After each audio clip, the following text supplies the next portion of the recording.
ఈరోజు మనం ఇక్కడ కొన్ని పదాలు పేర్చాం కదా, ఇవి ద్విత్వాక్షర పదాలు. వీటిలో నేను ఒక పదం చెప్తాను, ఆ పదాన్ని ఎవరైతే ముందుగా తీస్తారో వాళ్ళు విన్నర్స్ అన్నమాట. ఓకేనా? చూసుకోండి ఒకసారి పదాలన్నీ. రెడీ? అత్త, చెప్ప, తుస్సు, కర్రీ, దెబ్బ,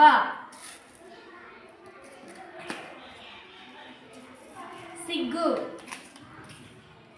నిన్న,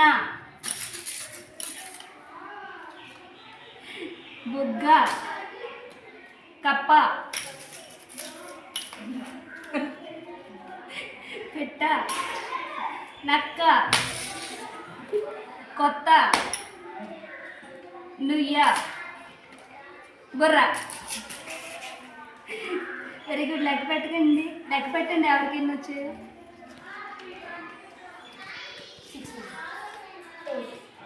పల్లవి ఉన్నారు.